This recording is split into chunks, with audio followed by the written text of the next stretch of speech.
Sejam todos e todas bem-vindos. Hoje vamos iniciar nosso primeiro módulo do curso de prevenção ao uso de substâncias psicoativas. O módulo 1, que tem como tema a classificação e efeito das drogas. A gente vai iniciar com um conceito, de o que é droga. Droga, na verdade, segundo a definição da OMS, que é a Organização Mundial de Saúde, é qualquer substância não produzida pelo organismo que tem propriedade de atuar sobre um ou mais dos seus sistemas, produzindo alterações em seu funcionamento. Visto isso, uma droga não é por si só boa ou mal. Existem substâncias que são usadas com a finalidade de produzir efeitos benéficos como tratamento de doenças, os famosos remédios. E são considerados medicamentos, remédio para dor de cabeça em geral. Mas também existem substâncias que provocam malefícios à saúde. Exemplo, os venenos, os tóxicos. É interessante que a mesma substância pode funcionar como medicamento em algumas situações ou como tóxico em outras. As principais drogas são as drogas usadas para alterar o funcionamento cerebral. Com isso, elas causam o quê? Modificações no estado mental, no nosso psiquismo. São conhecidas também como as substâncias psicoativas. Grave esse nomezinho aqui que vai ser usado muito. Substâncias psicoativas.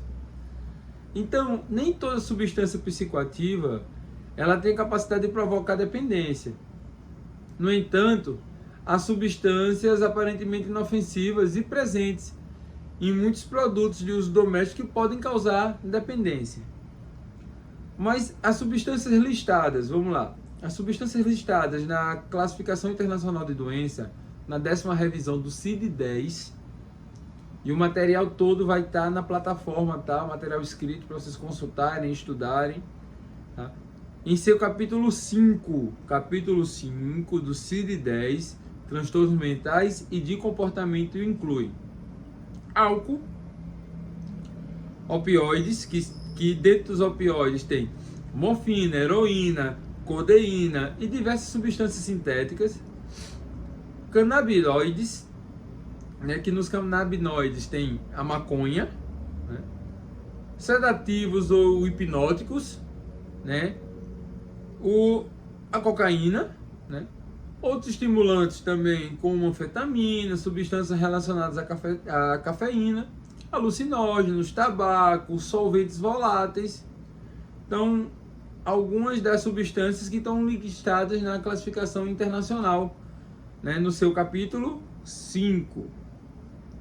E aí a gente vai entrar um pouco na classificação das drogas, Vou botar aqui no nosso material para a gente ir orientando vocês, Do ponto de vista legal, as drogas podem ser classificadas como drogas lícitas e ilícitas.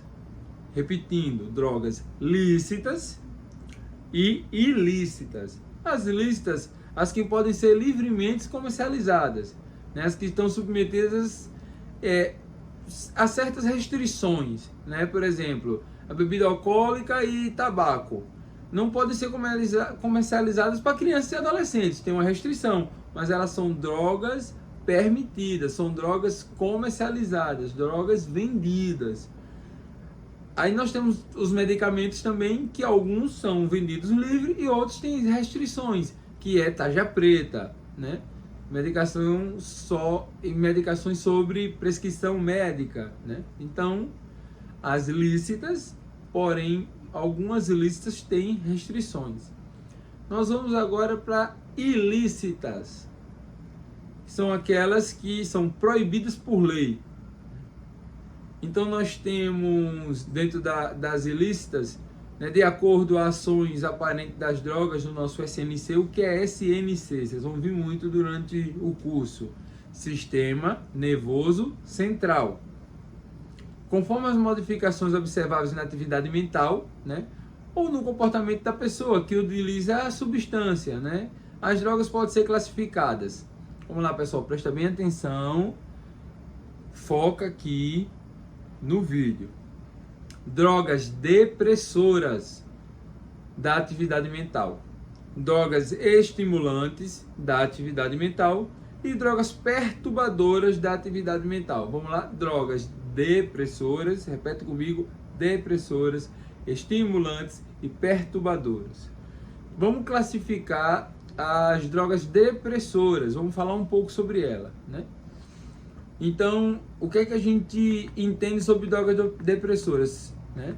Ela tem uma variedade muito grande de substâncias nessa classificação de depressoras, né, que diferem na sua propriedade física e química, mas que apresentam a característica comum de causar uma diminuição na atividade global ou de certos sistemas específicos do nosso SNC, Sistema Nervoso Central.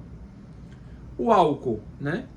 O álcool etílico, ele é um produto de fermentação de carboidratos, açúcares, presentes em vegetais. Então, o álcool, ela é uma droga depressora da atividade mental. As suas propriedades, né, euforizantes, intoxicantes, né, são conhecidas desde tempos pré-históricos e praticamente todas as culturas têm ou tiveram alguma experiência com a sua utilização. Então o álcool, ele vem há anos, há séculos, na história do mundo, ele existe, né? Então é seguramente a droga psicotrópica de uso e de abuso mais amplamente disseminada em grande número e diversidade de países de atualidade. Muitos falam que é a porta de entrada, né? Começou a beber, de repente provou outra droga. Então o álcool, ele é considerado uma droga depressora da atividade mental, uma droga bastante conhecida, se não a mais usada. Em doses baixas, ele é usado sobretudo por causa da sua ação euforizante, da capacidade de diminuir as inibições. Então, é conhecida como interação social, né? A gente muito já ouviu, não, vou tomar um vinhozinho para animar, vou tomar uma cervejinha para animar. Então, ele na sociedade é usado para uma aproximação social, tirar essa inibição social, ou esse interrelacionamento nas tribos, nos grupos. Esse é o álcool. Porém, há uma relação entre os efeitos do álcool e os níveis de substância no sangue, que variam em relação ao tipo da bebida ingerida, né? Então, tem nível do álcool no sangue baixo, médio e alto, né? O baixo, né, características do baixo álcool no sangue, desinibição do comportamento, certo grau de incoordenação motora, prejuízo das funções sensoriais, né? O médio já começa a aumentar, né? Maior incoordenação motora. Aí tem também reflexos mais lentos, aumento da sonolência com prejuízo da capacidade de raciocínio e concentração. E o alto, né, que é a embriaguez extrema, né? Podem surgir náuseas, vômitos, visão dupla, acentuação da ataxia, da sonolência também, até o coma, né? A pessoa apaga ali, né? Pode ocorrer hipotermia, morte por parada respiratória. Já vimos diversos casos, né, que o álcool ele introduz, né, induz a intolerância e a tolerância dentro de uma síndrome de abstinência, né? Dentro da síndrome de abstinência, que são sintomas extremamente desagradáveis que ocorrem com a redução ou interrupção do consumo da substância. Quando isso vai acontecendo, é porque já vem se atingindo um alto nível e contínuo nível do uso da substância depressora chamado álcool. Um outro tipo, né, que a gente tem como depressora é os barbitúricos. Então os barbitúricos são um grupo de substâncias sintetizadas artificialmente desde o começo do século XX, que possuem diversas propriedades em comum com o álcool e com outros tranquilizantes. Seu uso inicial ele foi dirigido ao tratamento de insônia, né? Para a dose, porém a dose para causar os efeitos terapêuticos desejáveis não é muito distante da dose tóxica ou letal. O sono produzido por essas drogas, assim, a indução do sono, assim como aquele provocado por outras drogas indutoras de sono, é muito diferenciado do sono fisiológico, do sono natural. Então, como consequência, pessoal, desse processo de indução, né, desse processo do uso, né, dos barbitúricos, né, nós temos também, vamos aqui, para a gente ser, algumas consequências, né, da sua principal ação farmacológica. Diminuição da capacidade de raciocínio e concentração, sensação de calma, relaxamento e sonolência e reflexos mais lentos. Nós estamos falando dos barbitúricos. Então, dentro dos barbitúricos, nós estamos falando das consequências. Uma consequência é diminuição da capacidade de raciocínio e concentração. Outra consequência, sensação de calma, relaxamento e sonolência. Outra consequência, reflexos mais lentos. Ação farmacológica. Aí a gente vem com doses um pouco maiores. Exacerbar, tomar, né, vamos dizer, para indução ao sono, são 2 comprimidos de tal medicação. Aí o indivíduo vai, para sentir um prazer, pelo uso, né, exacerbado, toma 10. Quais são as consequências? Nós temos surgimento de sinais de falta de coordenação motora, acentuação importante da sonolência, que pode até chegar ao coma, morte por parada respiratória, são drogas que causam tolerância e síndrome de abstinência, como a gente já falou anteriormente. Aí nós temos passando do barbitúricos, nós temos os benzodiazepínicos. O que são os benzodiazepínicos, pessoal?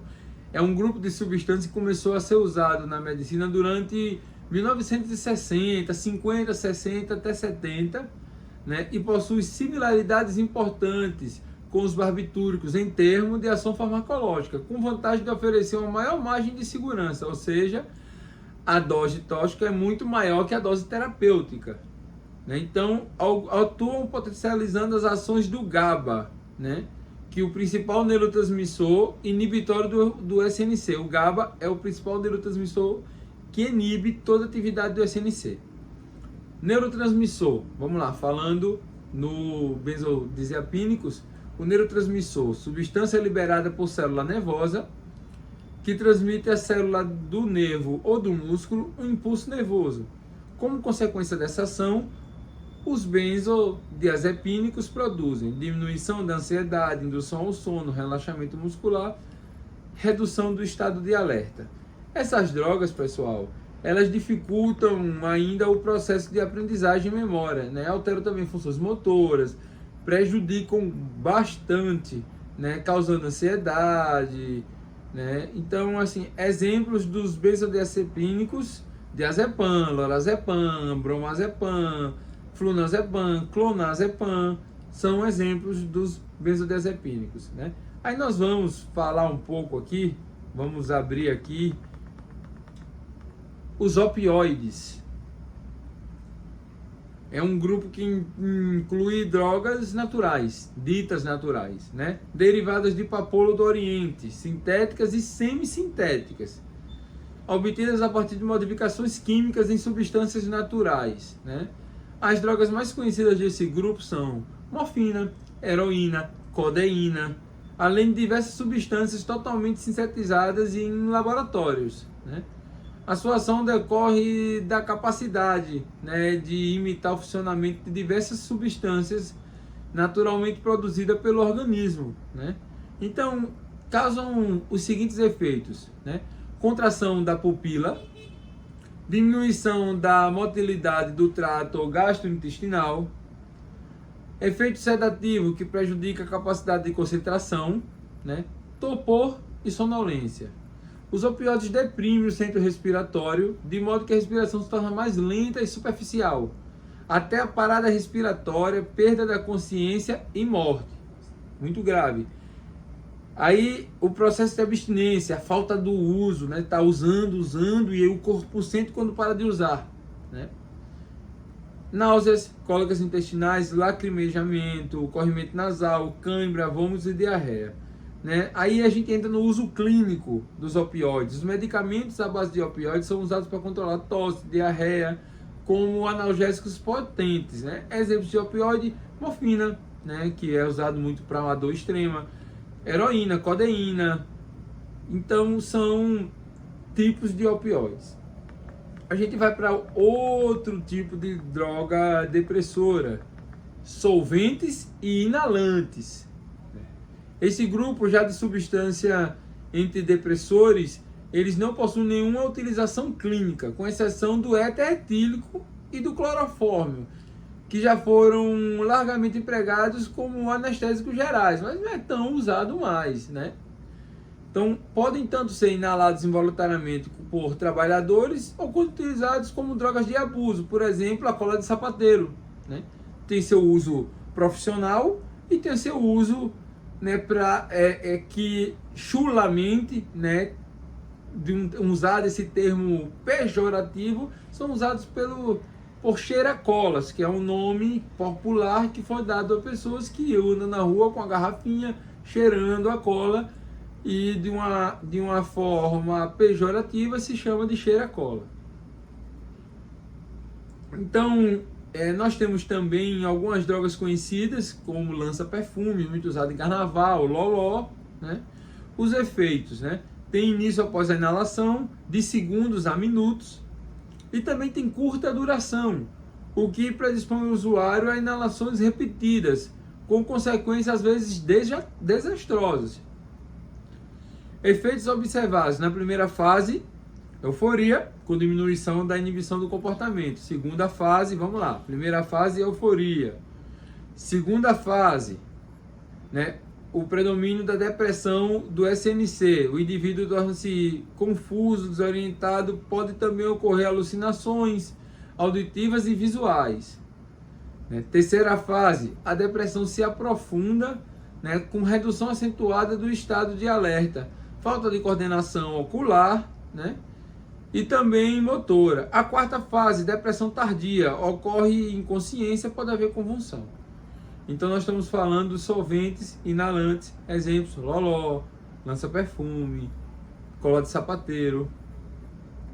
Então, vamos para agora, nós saímos das drogas depressoras, né, que nós podemos ver seus vários tipos, e estamos indo para as drogas estimulantes da atividade mental. Então, são incluídas nesse grupo drogas capazes de aumentar a atividade de determinados sistemas neuronais, o que traz como consequência um estado de alerta exagerado, insônia, aceleração dos processos psíquicos. Então, um exemplo, vamos lá: anfetaminas. Né? As anfetaminas são substâncias sintéticas, né, pessoal? Muitas vezes essa denominação anfetaminas é utilizada para designar todo o grupo de drogas que apresentam ações semelhantes à anfetamina. A primeira delas é produzida em laboratório. Dessa forma, são exemplos de drogas anfetamínicas. Nós temos o Fenproporex, o Manzidol, a metafamina, a dialtilopropina, né? O seu mecanismo de ação é aumentar a liberação e prolongar o tempo de atuação de alguns neurotransmissores utilizados pelo cérebro, como dopamina e noradrenalina. Os efeitos do uso da anfetamina: diminuição do sono e do apetite, sensação de maior energia e menor fadiga, rapidez na fala, dilatação da pupila, taquicardia e elevação da pressão arterial. Doses tóxicas. Com doses tóxicas, acentuam-se os efeitos anteriores e o indivíduo tende a ficar mais irritável e agressivo. Pode considerar-se como vítima de perseguição inexistente, tal surto, né, persecutório, delírio persecutório, alucinação, até convulsão. Né? Aí a gente vem para tolerância e abstinência e uso clínico. Né? O consumo das drogas induz tolerância, não se sabe com certeza. Se ocorre uma síndrome de abstinência, são frequentes os relatos dos sintomas depressivos, falta de energia, desânimo. Né? Uso clínico, entre outros usos, destaca-se a utilização como moderadores de apetites, que são os remédios para emagrecer. Os famosos remédios para emagrecer, que são usados de forma desordenadas, né, e podem causar até a morte, né? E aí a gente passa agora das anfetaminas e entra na droga chamada cocaína, esse mal, né, que vem destruindo a vida de diversas pessoas, né? A cocaína é uma substância extraída de uma planta, né, existente na América do Sul, popularmente conhecida como coca. Pode ser consumida na forma de um pó, que é o cloridato de cocaína, aspirado ou dissolvido em água e injetado na corrente sanguínea, ou sob forma de uma base, que é fumada, o maldito crack, né? Existe ainda a pasta de coca, um produto menos purificado que também pode ser fumado, conhecido como merla. Então vamos voltar para pegar, né? Substância extraída de uma planta chamada coca, mais achada na América do Sul. Pode ser consumido em uma forma de pó, cloridato de cocaína, aspirado ou dissolvido em água e injetado na corrente sanguínea, ou sob forma de uma base, que é fumada, que é o maldito crack. E existe também a pasta de coca, um produto menos purificado que também pode ser fumado, conhecido como merla. Então, vamos falar um pouco do seu mecanismo no sistema nervoso central. Seu mecanismo de ação no SNC é muito semelhante ao das anfetaminas, mas a cocaína atua ainda sobre um terceiro neurotransmissor, a serotonina. Fica ligado nesse nome, serotonina. Além da noradrenalina, que falamos antes, e da dopamina. A cocaína apresenta também uma propriedade de anestésico local, que independe de sua atuação no cérebro. Essa era no passado uma das indicações de uso médico da substância. Hoje é obsoleta, não existe mais, não se usa mais. Seus efeitos têm início rápido e duração breve. No entanto, são mais intensos, são fugazes quando a via de utilização é intravenosa ou o indivíduo utiliza o devastador, o maldito crack. Efeitos do uso da cocaína: sensação intensa de euforia e poder, né? O dono de tudo, né, dilata ali a pupila e fica eufórico, achando que manda em tudo, que tem o poder de tudo, extremamente agitado. Estado de excitação, que entra dentro do que a gente já falou. Hiperatividade, insônia, falta de apetite e a perda de sensação de cansado. Fica ligado. E, inclusive, foi tema de debate que tinha uma pesquisa no passado que falava que profissionais de caminhões, famosos caminhoneiros, usavam cocaína para se agitar, ficar ligado e dirigir mais. Então, assim, a cocaína devastadora, a cocaína é uma droga de vários tipos, né, que pode ser usada de várias formas, né, desde do uso da droga como pó, como a pasta base, que é o crack. Os efeitos do uso da cocaína nós acabamos de ver, e a gente entra dentro do processo final do estudo dela, que é o fator de risco, né? Que ela é uma droga que, dentre as outras, é a que mais pode causar infarto e AVC. Mais recentemente, o modo de cada vez mais frequente, né, tem se verificado alterações persistentes na circulação cerebral, né, e que resultam em vários fenômenos psíquicos anormais, nos quais destacamos delírios, alucinações, né? E dentro desse processo do infarto, do acidente vascular cerebral, o AVC, né, acontece em jovens, muitos casos em jovens. Então, um processo de degeneração irreversível da musculatura, né, em usuários crônicos de cocaína também já foram descritos, já foi estudado. Então, o uso contínuo da droga cocaína ele pode gerar infarto e AVC. E aí a gente entra nas drogas perturbadoras da atividade mental. Nós falamos depressora, estimulante e agora perturbadora, ok? Um dos tipos das drogas perturbadoras é a maconha. É o nome dado no Brasil, né? A cannabis sativa, né? Que é conhecida no Brasil popularmente como maconha. Então, há uma grande variação na quantidade de THC produzida pela planta, né? Da cannabis sativa, conforme as condições de solo, clima, tempo. Então, na literatura fala como a sensibilidade das pessoas à sua ação, né, o que explica a capacidade da maconha produzir efeitos mais ou menos intensos. Então, tem muito a ver do tipo, da folha, da planta, da inflorescência dela seca, né? Então, ela pode ser fumada ou ingerida, né? Que tem também o haxixe, a pasta semissólida obtida por meio de grande pressão nas inflorescências, preparação com maiores concentrações de THC, né, que é o tetra. O THC vocês vão ouvir falar muito no curso, que é tetrahidrocannabinol, né?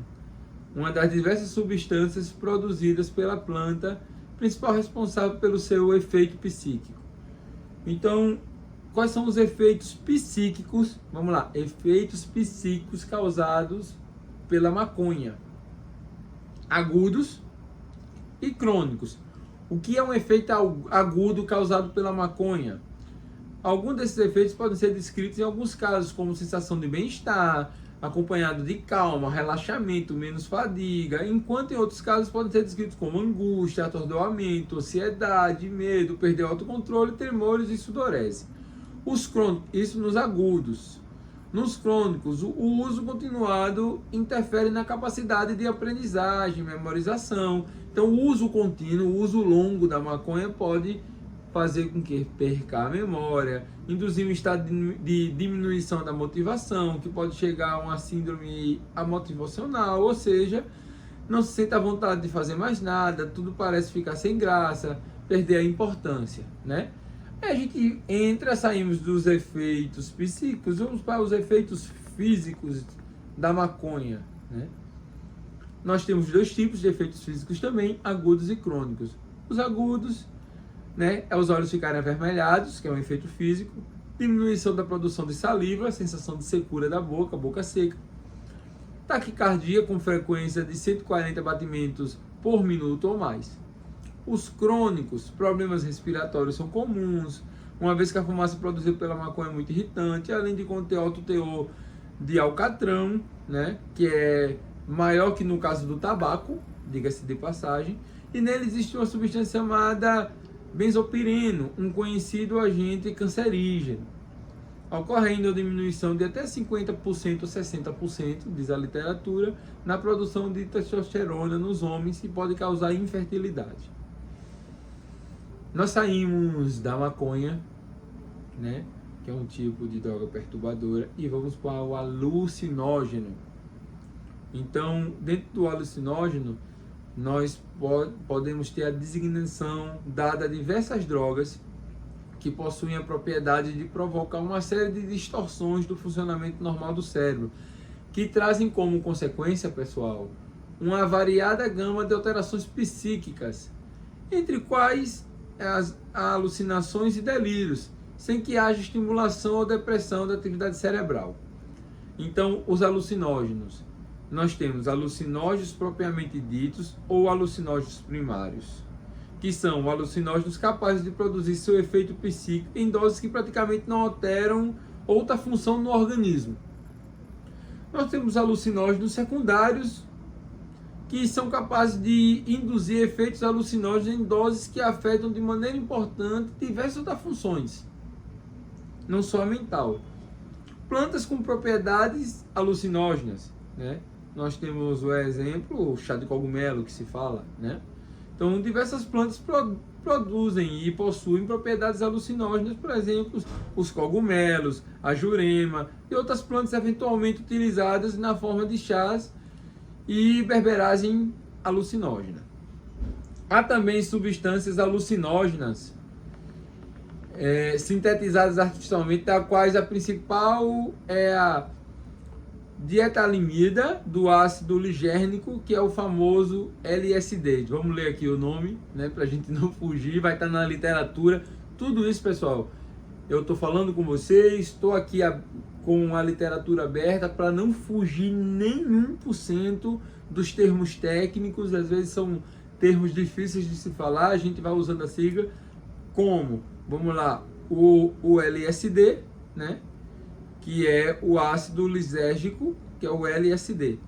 Então, vamos falar um pouco agora do LSD, que é uma das substâncias mais potentes com ação psicotrópica que se conhece. As doses de 20 a 50 milonésimos de gramas produzem efeitos com duração de 4 a 12 horas. Para tudo, que grave. 20 a 50 milonésimos.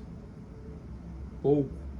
Pode causar efeitos devastadores com duração de 4 a 12 horas. Estamos falando do LSD. Efeitos, né, de uso do LSD. Então, vamos lá. Distorções perceptivas, né, cores, formas e contornos alterados.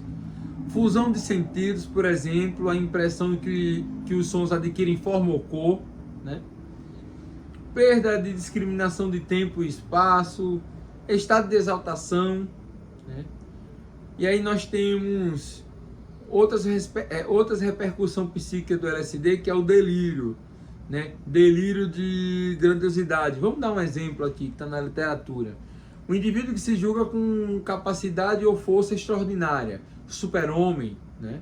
Por exemplo, capacidade de atirar-se de janelas acreditando que pode voar. Delirou, pulou e, infelizmente, virá o óbito ou ficará gravemente ferido, né? Avançar mar adentro, né? Aconteceu um caso, eu atendi um paciente em 2014 e ele foi no meu consultório, o psicólogo, e ele falou, né, que foi salvo, né, que os bombeiros entraram no mar, o salva-vidas, e salvaram ele porque ele usou e surtou e achou que ele era um peixe, né? E entrou e foi nadando, começou a se afogar e ele não tinha a percepção que estava se afogando. Viram ele se afogando, salvaram a vida dele. Foi inclusive que ele decidiu dar um basta, né, e fazer todo o processo de tratamento que a gente vai ver nos módulos seguintes do uso da substância psicoativa. Nesse caso era o LSD, que ele usava bastante. Os delírios persecutórios. Nós falamos dos delírios de grandiosidade e vamos falar agora dos delírios persecutórios. Um exemplo é o indivíduo que acredita ver à sua volta indícios de uma conspiração contra si. Tem pessoas me olhando, tem pessoas me observando. Você não está vendo, amigo? Estão me olhando, estão armando contra a gente, vão matar a gente. O indivíduo desse, se estiver armado, atirará em pessoas, fará uma grande tragédia, achando, né, erroneamente, devido a esse delírio persecutório, que pessoas querem ceifar a sua vida, estão perseguindo ele, estão observando ele, né? Então, outros efeitos, né, tóxicos, vamos passar aqui, né? Aceleração do pulso, dilatação da pupila, pode ter convulsão, né? Algo importante que a literatura do Ministério da Saúde fala, que o Ministério da Saúde no Brasil não reconhece nenhum uso clínico de alucinógenos de sua produção.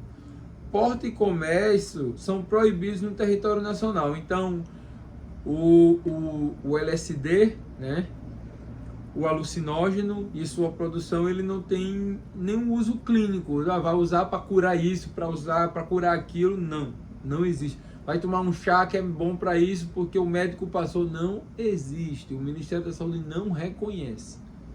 Ok? Vamos passar para o próximo ponto. Estamos chegando aí perto do final, né, dessa primeira parte, que são os tipos de drogas. Vamos falar do êxtase, né? essa droga muito conhecida. É uma substância alucinógena, né, que guarda relação química com as anfetaminas e apresenta também propriedades estimulantes. Seu uso ele é frequentemente associado a certas culturas, como alguns grupos de jovens frequentadores de dancetarias e boates. A gente ouve muito falar, né, de jovens que foram para a balada e usou o êxtase. Então, há relato de casos por mortes de hipertermia maligna, em que a participação da droga não é completamente esclarecida. Possivelmente a droga induz a um quadro tóxico específico, uma vez que o aumento da temperatura do corpo e a ingestão de água torna-se uma necessidade. Então, fica ali angustiado, agoniado e toma água, né? O êxtase dificulta a eliminação de líquidos, gerando o acúmulo de água e drogas no corpo. A retenção. Também existem suspeitas de que a substância seja tóxica por um grupo específico de neurônios produtores de serotonina. Então, da hipertermia maligna. Hipertermia maligna, que é o aumento excessivo da temperatura corporal, é uma causa da morte, né? Causa morte, a causa é o que pode levar à morte no uso do êxtase. É hipertermia maligna, usou a droga, aumento de temperatura do corpo. Nós estávamos falando sobre o êxtase, vamos entrar agora no tabaco, popularmente conhecido como cigarro, né? Essa droga que é usada no mundo todo, né? É um dos maiores problemas, diga-se de passagem, de saúde pública em diversos países do mundo. O cigarro é uma das principais causas potencialmente inevitáveis de doenças e morte. Então, vamos falar rápido sobre alguns efeitos, né? Que são doenças cardiovasculares, AVC, morte súbita, doenças respiratórias como efizema, asma, bronquite crônica, doença pulmonar, outras formas de câncer, câncer de pulmão, boca, faringe, laringe, esôfago. Seus efeitos podem também sobre as funções reprodutivas, abaixo da fertilidade, em mulheres, né, a gravidez ectópica, que é a gravidez extrauterina fora do útero. Então, também tem os fumantes passivos, que são aquelas pessoas que não fumam diretamente, mas estão próximas, estão no ambiente, né? E convivem com pessoas que fumam, né? E aí, assim, algumas ações, né, psíquicas da nicotina, né, que são complexas, né, como a mistura de efeitos estimulantes e depressores, né? Menciona-se o aumento da concentração e da atenção, a redução do apetite e a redução da ansiedade, né? Nós temos também a cafeína, né? Aquela frase, sou viciado em café, né? É um estimulante do SNC, menos potente que cocaína, que anfetamina, óbvio, mas seu potencial de induzir dependência vem sendo bastante discutido nos últimos anos. Surgiu até o termo cafeinismo, vamos lá, cafeinismo, para designar uma síndrome clínica associada ao consumo importante, agudo ou crônico de cafeína, caracterizada por ansiedade, alterações psicomotoras, distúrbio do sono, né? Nós temos também os esteroides anabolizantes, né, que têm vários efeitos adversos, entre eles doenças cardiovasculares, alterações no fígado, até câncer, as alterações musculoesqueléticas indesejáveis, como ruptura de tendão, interrupção precoce do crescimento. Uma droga esteroide anabolizante popular é o famoso Potenai, que quem estudou um pouco sabe que foi uma droga que matou muita gente, uma droga que era usada muito em academias e ambientes, entre atletas inclusive, que queriam manter sua forma física, ganhar força muscular aparente, né? É uma droga esteroide anabolizante. Nós vamos agora entrar no crack, né? No assunto crack, né? O crack, eu tive a oportunidade de estar em São Paulo recentemente, né? Eu tive a oportunidade de ir na Cracolândia. Na verdade, no centro de São Paulo está vários usuários de crack, outras drogas, mas o crack é devastador. Os efeitos que ele vem causando na sociedade brasileira, né? O maior índice de internação involuntária, o maior índice de pessoas que tentam chegar perto de um processo de ir nos acolhimentos das comunidades terapêuticas, mas só depois do fundo do poço mesmo, como estão devastadas, é esse maldito crack. Né? O crack, pessoal, fala um pouco, né, que o consumo de álcool, tabaco e outras drogas agrava os problemas sociais. Traz sofrimento para os indivíduos, traz consequências econômicas importantes. Nesse contexto, o surgimento e o aumento rápido do consumo de crack desde a década de 1990 incrementam a gravidade dos problemas, ampliam as condições de vulnerabilidade, especialmente para a camada social mais carente da população. Então, a pergunta que muitos fazem: o que é crack? Se fala tanto do crack, o que? A borra da cocaína? O que é o crack?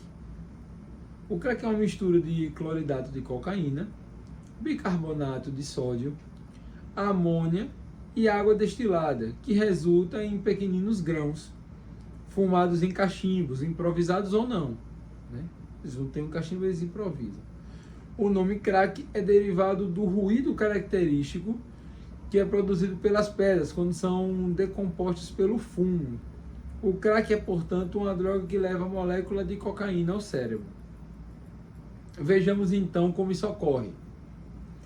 Após os processos químicos utilizados para extrair a cocaína da folha da coca, produzem um pó branco, cloridato de cocaína, que é utilizado por usuários de cocaína, seja mediante inalação nasal ou dissolvido em água para injeção nas veias. As diversas formas de administração da cocaína, seja inalada, injetada ou fumada, né, ela tem efeitos diversos. Então, faz com que grande quantidade da molécula de cocaína atinja o cérebro quase imediatamente e produza um efeito explosivo, descrito pelas pessoas que usam como uma sensação de prazer intenso.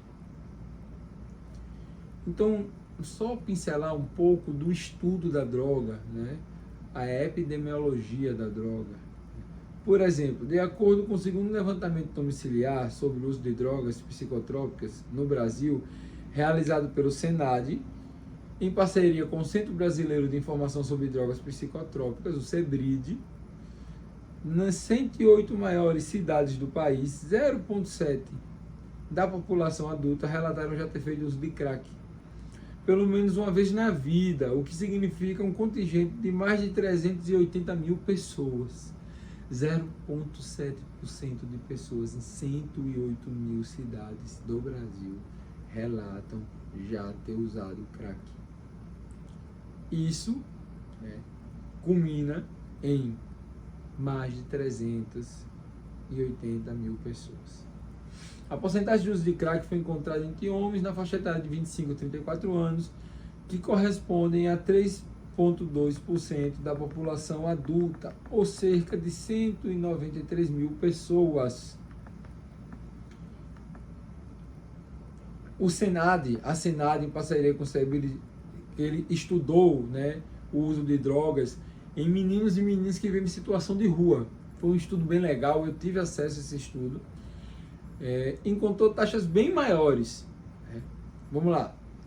Pessoas em situação de rua, vamos simular. Vai para a rua, situação de rua, o acesso ao crack é maior. O uso do crack ele é bem maior. Né? Você está ali em situação de vulnerabilidade mental, social, o ambiente, a situação, e o crack, o único instrumento dentro do processo de entendimento deles para amortizar aquela dor, para que passe aquele processo que eles estão vivendo, que é um processo, nós vamos falar nos próximos módulos, um processo psíquico. Então, é só a droga no organismo humano, do crack, né, no organismo humano. Sistema nervoso central, quando ela é fumada em forma de crack, o vapor aspirado é rapidamente absorvido pelos pulmões e alcança o cérebro de 6 a 8 segundos. Quando a droga é injetada nas veias, demora de 16 a 20 segundos e quando cheirada, de 3 a 5 minutos. A ação do crack no cérebro, Vamos botando aqui. Quando o crack atinge o cérebro, produz a sensação de prazer e satisfação. A área do cérebro estimulada pela droga é a mesma que ativada quando os instintos de sobrevivência e reprodução são satisfeitos. Como, por exemplo, quando a pessoa tem satisfação sexual ou quando bebe água para saciar a sede. Então, o uso do crack, esse uso exacerbado, como se tivesse com sede, para passar a sede, para preencher esse vazio dentro dessa área do cérebro. Outra região do cérebro atingida pelo crack é responsável por atividades relacionadas à solução de problemas, flexibilidade mental e ao julgamento moral e à velocidade de processamento de informação. Com o uso continuado, os efeitos curto e médio prazo vão se acumulando e permitem o surgimento de efeitos de longo prazo, que podem durar meses ou anos, até mesmo ser irreversíveis. Então, resumindo, pessoal, o crack ele é devastador, né? Então, eu vou citar aqui vários danos físicos e psíquicos do crack, como intoxicação, dependência, abstinência, né? Então, vamos lá, os efeitos do crack, né? Falar um pouco sobre os efeitos do crack é algo que todos vocês que estão fazendo o curso já devem saber, e se não, vão saber agora. Os principais efeitos do uso do crack são decorrentes da ação local direta dos vapores gerados em alta temperatura pela queima da droga, como queimaduras, olhos irritados. Um dos efeitos farmacológicos das substâncias. Os efeitos farmacológicos eles incluem a ação da droga sobre a dopamina e a noradrenalina. Viu que a gente falou atrás ali nas anfetaminas, LSD em geral. Inclui com intensa estimulação do sistema nervoso e cardiovascular, né? Esses são os efeitos do crack. Aí a gente vem aqui para o sistema nervoso, que é o uso do crack, e ele pode resultar em uma variedade de manifestações neurológicas, inclusive o AVC, né, que é o derrame cerebral, dor de cabeça, tontura, inflamações dos vasos cerebrais, atrofia cerebral e convulsão. Vamos lá.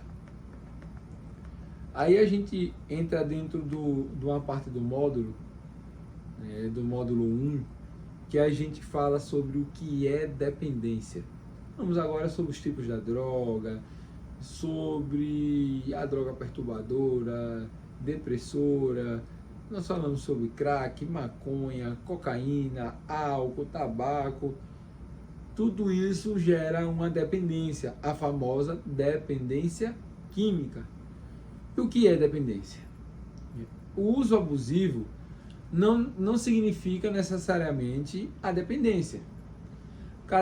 A característica da dependência pela dificuldade da pessoa parar ou diminuir o consumo pela simples decisão própria, sem o recurso de ajuda externa, ou seja, um especialista, os profissionais das comunidades terapêuticas que tanto têm feito, né, das clínicas. Então, ele acha que pode parar por conta própria, parei, não vou mais beber aquele álcool, não vou mais fumar aquele cigarro, não vou mais usar aquela cocaína, aquele loló, lança perfume, parei, não preciso de medicamento, de especialista, de comunidade, de nada. A dependência, ela inclui fenômenos fisiológicos, comportamentais e cognitivos, e leva o indivíduo a dar prioridade ao uso de droga, né, em detrimento a outros comportamentos que antes tinham maior valor, né? A pessoa não se torna dependente de uma hora para outra. Existe todo um processo entre diferentes níveis de consumo, no qual é possível transitar de um lado para o outro, voltar a níveis anteriores, estacionar em alguns, recair, retroceder e avançar. Então vamos entrar um pouco na síndrome de dependência, né? Muitas vezes, ao serem apontados ao adolescente, né, os riscos em razão do uso de algumas drogas, ele reage afirmando que não tem problema porque não é dependente, que para quando quer, né? É necessário avaliar as consequências de qualquer uso de drogas, né? Então, de acordo com a OMS, a Organização Mundial de Saúde, nós vamos falar sobre a síndrome de dependência, que é um conjunto de fenômenos comportamentais, cognitivos e fisiológicos que se desenvolve após repetido consumo da substância psicoativa, aquela que a gente falou bem no início lá, quando se liga que a gente vai usar ela. De acordo com a Organização Mundial de Saúde, pessoal, considera-se dependente de uma droga a pessoa que apresenta 3 ou mais seguintes manifestações. Vamos lá. Forte desejo de consumir droga, dificuldade de controlar o consumo, como por exemplo, quanta hora que começa ou para de fazer, quanta quantidade. Não tem discernimento.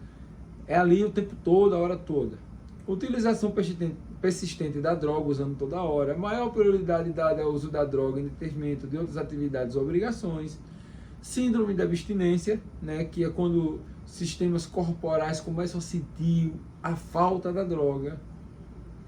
Então, durante muito tempo, a dependência de álcool e outras drogas foi considerada dentro de uma visão moralista, segundo a qual a pessoa se tornava dependente por falta de caráter. Não, dependente porque não tem família, porque não tem caráter, porque foi criado mal, porque é isso, é defeito dele.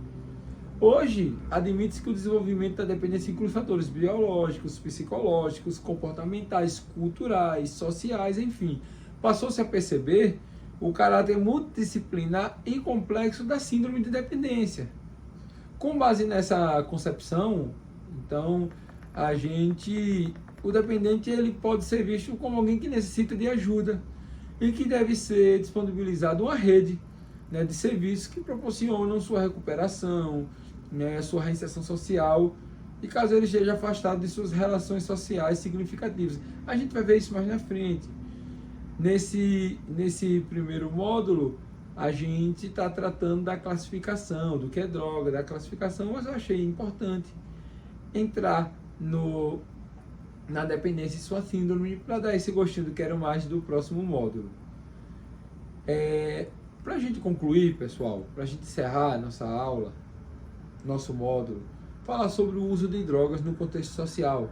É uma pincelada rápida, como eu já disse, né? Então, assim, teorias mais recentes ampliam o foco do indivíduo para o contexto de suas relações. Nessa perspectiva, é importante considerar a qualidade das relações que a pessoa estabelece nos diferentes domínios da vida. Família, escola, trabalho, comunidade. A gente sabe que o uso da droga, ele isola o indivíduo, levando ele para um processo que a gente chama de outro mundo, um mundo atípico, um mundo das drogas, um mundo da dependência, um mundo da adicção, vira escravo da droga. Então, nós temos vários tipos dentro disso aí, como a vulnerabilidade do adolescente, né, que aí entra dentro de um processo de baixa autoestima, o adulto, geralmente o alcoólatra, tem um tipo de situação dentro do seu contexto social, fica ali jogado na rua, na sarjeta. Então, nos próximos módulos, eu estou pincelando isso para dar esse gostinho, nós vamos falar sobre isso. Nós vimos hoje a classificação das drogas, os tipos das drogas, quais são as principais drogas hoje, né? E durante os nossos módulos, outros módulos, nós vamos falar sobre dependência, abstinência, tratamento, recuperação. Então, eu espero que tenham gostado. Encerramos agora esse primeiro módulo do nosso curso de prevenção ao uso de substâncias psicoativas. Um abraço a todos.